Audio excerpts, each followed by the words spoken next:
Let us understand something called as model of effectiveness. And I have seen when individuals implement this model of effectiveness, when teams implement this model of effectiveness, when organization as a whole implement this model of effectiveness, they really grow fast. They really accelerate their growth.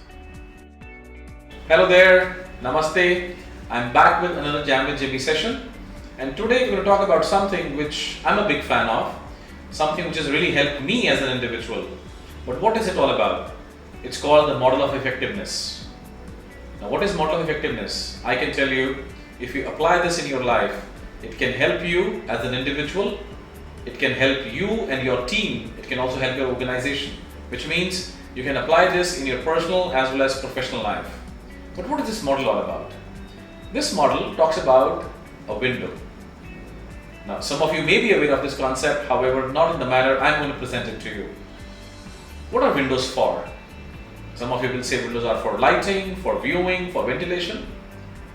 Yes, absolutely. However, this is not an ordinary window. I'm talking about a window of I, me and myself.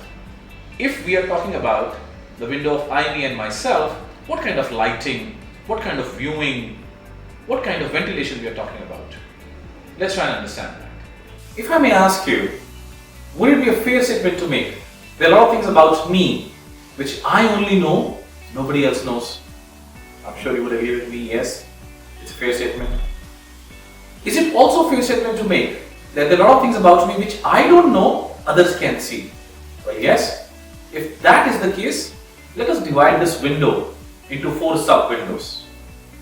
And for convenience sake, let's name them as A, B, C and D. Now, window A, things I know and others also know about I, me and myself. What kind of a data do you think can come in here? Well, your name, the company where you work, where do you live, the car what you drive, the way you dress up.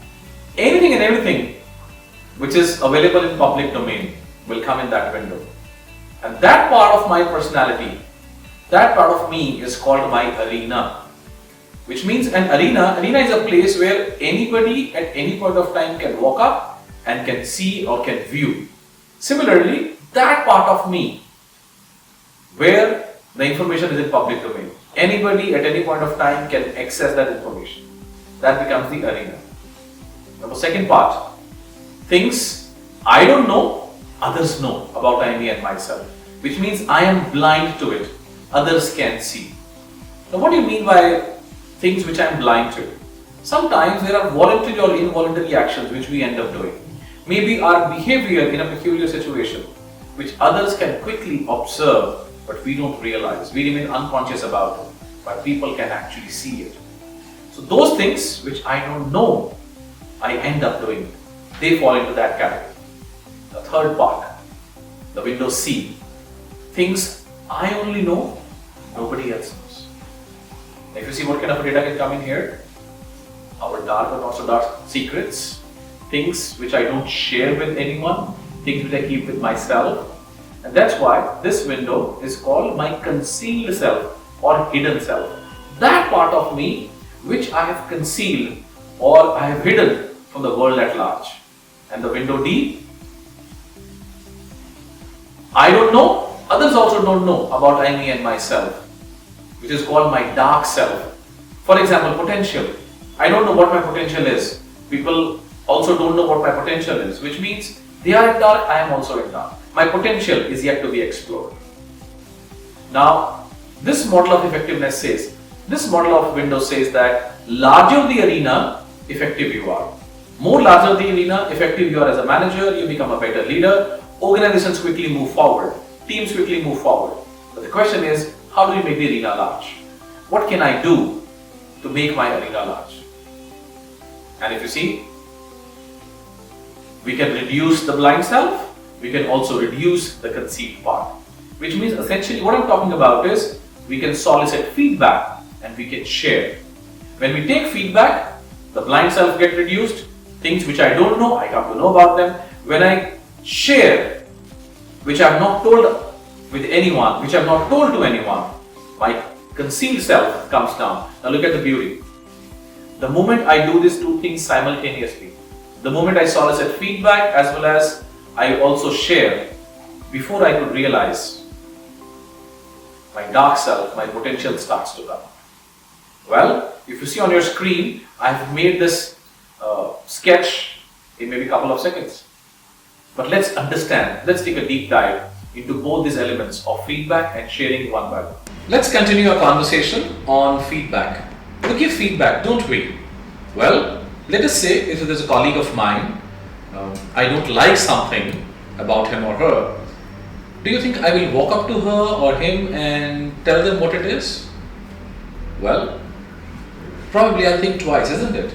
Because we may think that a colleague of mine may not take it in the right spirit. They may feel that I'm getting even at them. Maybe they will feel bad about it. However, if there is something good which we have to tell them, I don't think twice, isn't it? Which means in essence I do apple polishing. So let's understand some rules of feedback. Rule number 1, feedback is not criticism. When we criticize the individual. In feedback, feedback is given on the behaviors which one can work on and can become better at. That's rule number 1. Rule number 2, feedback is to be given like a gift, feedback is to be received like a gift. The question is why? When you're giving gift to someone, you're happy. When you're receiving a gift, you're equally happy. But look at this. When you receive the gift of feedback, you have an opportunity to work on that feedback and can become better. So it becomes a gift for you. Rule number 3, feedback is to be solicited. Remember, in today's modern day environment, in today's busy life, nobody has got the time to come and give you feedback. So you will go and solicit feedback. Now the larger question is, from whom will you solicit feedback? Because people are always ready to give you unsolicited advice. So I have a very simple thumb rule for that, which is, nobody can tell you better than you that you can add value to your life. Remember, in anybody's life, you're going to do two things. Either you can add value or you can add cost. And I'm yet to come across any individual who will say, Jimmy, please come and add cost to my life. Everybody needs value addition. So who do you think can add value to your life is the person you will walk up to solicit feedback. Now let us say, I solicited feedback from a colleague of mine, let us say we call him as Mr. X. Now, I walked up to him, he gave me feedback. I didn't do anything. 3 months passed by. I again walked up to him and said, sir, why don't you give me some more feedback? He again gave me feedback. Another 3 months passed by, I didn't do anything. I again walked up to him. Total 6 months have passed by. And I said, please give me some feedback. Do you think that person will keep on investing in me? Well, the answer is no. So solicitation of feedback alone is not sufficient. You have to implement it as well. And you will realize, the moment your colleague and the person from whom you are seeking the feedback from will see a small shift, will see a small implementation of the feedback, you know what will happen? They will also ask you, Jimmy, why don't you also give me some feedback? Because everybody wants to be effective in life. We say life is give and take. Well, change that paradigm. Life is give and receive. The more you give, the more you receive. The more you receive, the more you give. And this cycle continues. So you will solicit feedback, you will implement the feedback. However, let's be a little selfish for a moment. God forbid it ever happens, but let us say tomorrow morning at 8 o'clock, we leave this planet. And if I'll tell you, make a list of items which you wish to do from now till tomorrow morning 8 o'clock, I can certainly tell you a laundry list will be ready. We have this tendency to postpone things. We always say, when I do this, then that will happen. When that will happen, then that will certainly happen. We have this tendency to postpone. The question is, why postpone? Now this is a hard fact of life.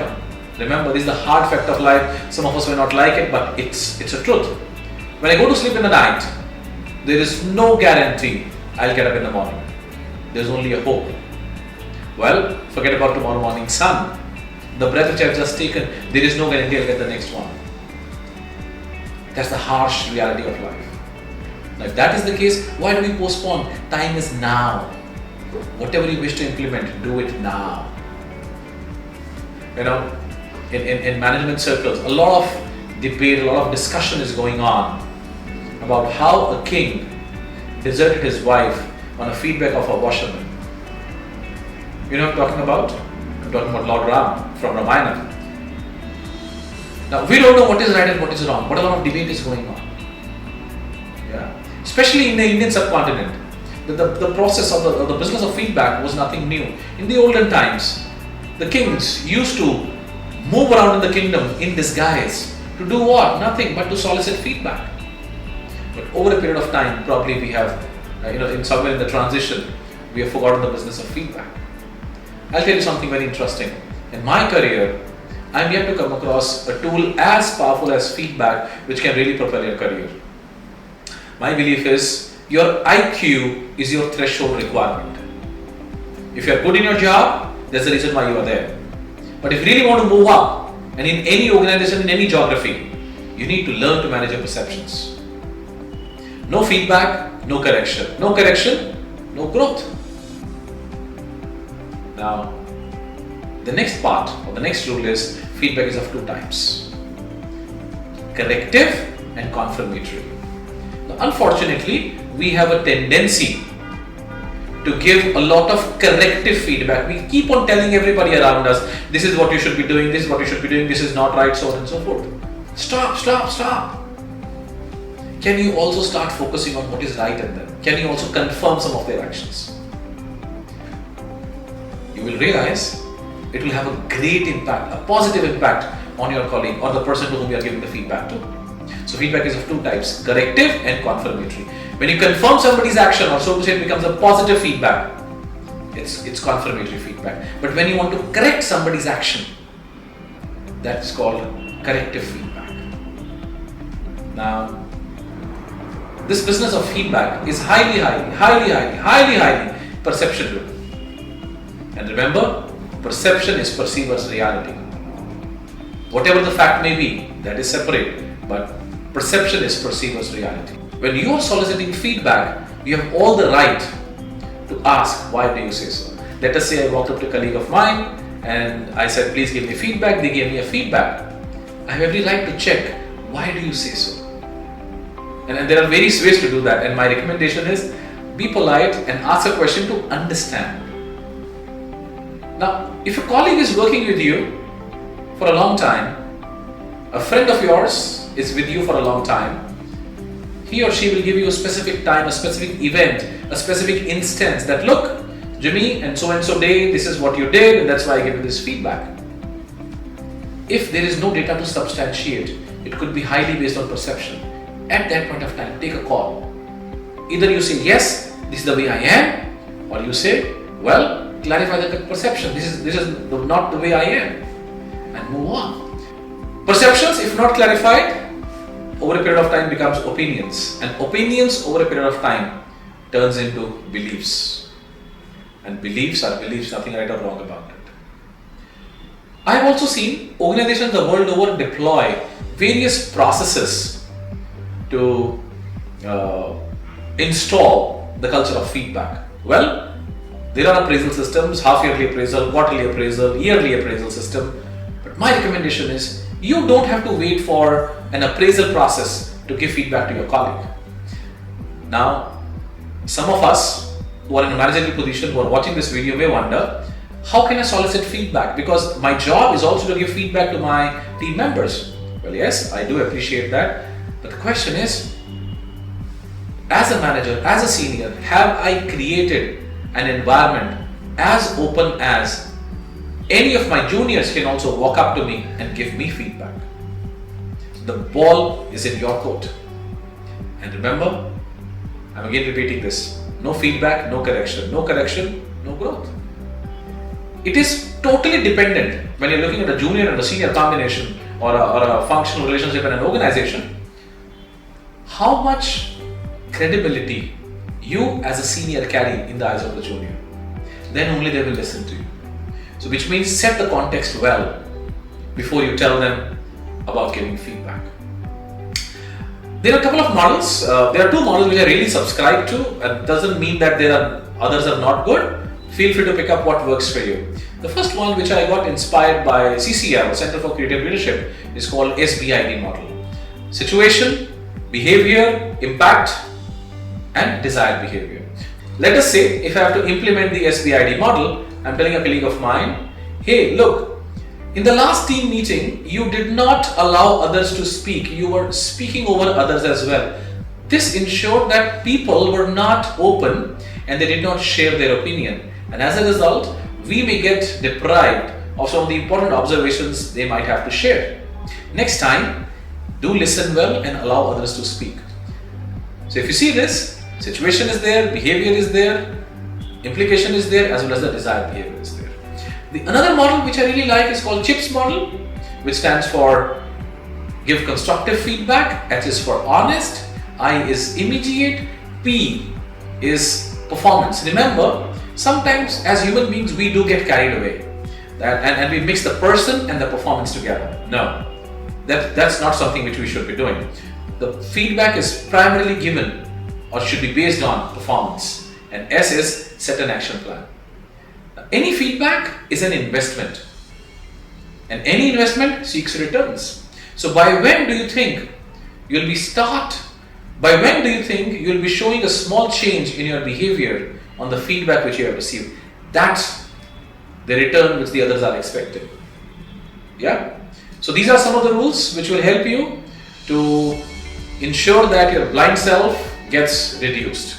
Let's continue about understanding how do I ensure that my concealed self becomes small.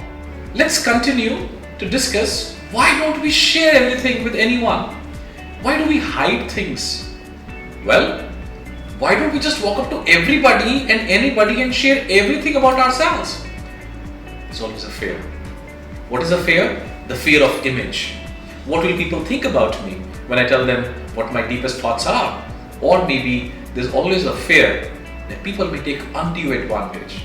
For example, I shared everything with a colleague of mine or a friend of mine, and tomorrow they may end up doing blackmailing. They may take undue advantage. So as a result of that, what do? We become very selective in sharing what we want to share. And when we become selective, we also pretend to be who we are not, which means actually we end up wearing a work mask, or so to say, a mask. Think of it like this. Life is like a 100-meter sprint. If a load of 100 kg is tied to your leg, will you be able to walk? Will you be able to run? Certainly not. And when we do not share, all the lifestyle-related diseases impact us. Now, think of a situation like this, that you're moving in a shopping mall and suddenly you meet an old friend of yours. Maybe you were studying together in class 10. You are busy and so is your friend, but both of you are meeting each other for such a long time, so you cancel all the engagements in your calendar, park yourself in one coffee shop or a pub, and over a couple of mugs of beer or a cup of coffee, you rewind everything. And after this kind of a meeting of good 1.5 to 2 hours, how do you feel? You feel light, you feel elated, you feel happy. Yeah? Which means what? When we share things, when we discuss things with people, when we let go things, we feel light. We all have that one friend for sure, in whose presence and with whom we can be who we are. With others, more or less, we end up pretending. And as I said earlier, when we pretend, we actually wear a mask. Now look at this. When we wear a mask, which means we are not authentic. And when you are not authentic, trust me, people can see through you. They may not tell you or write on your face, but they can see through you. Let me tell you, I continue to solicit feedback as an individual when I look at my own journey, and I also share with others what I really enjoy doing. I was not aware, one fine day I will be shooting a video like this. One fine day I'll be working with the who's who of learning and development in the world. I used to be an automobile salesperson. However, I continue to solicit feedback. I continue to share, and this is where I am. My dark self, my potential starts to show up. Now there's another way to uncover your potential, which is hit and trial. I suddenly realized that I'm a good mountaineer. I went to Decathlon, I bought the entire mountaineering gear. I went to the Everest base camp, and by the time I come back in the next 3 months, I realized my right arm is fractured, it's broken, as well as my right leg is. That's hit and try. But a better method is solicit feedback and share it. And this model, my dear friends, is also called as Johari window, given by two very, very famous behavioral scientists, Joseph Luft and Ingham Harry. I am applying this for last 17 years in my professional life. I recommend this model to you. Apply this and you will see the results. Do write your comments in the comment section below, and wish you an amazing life ahead. Thank you. Namaste.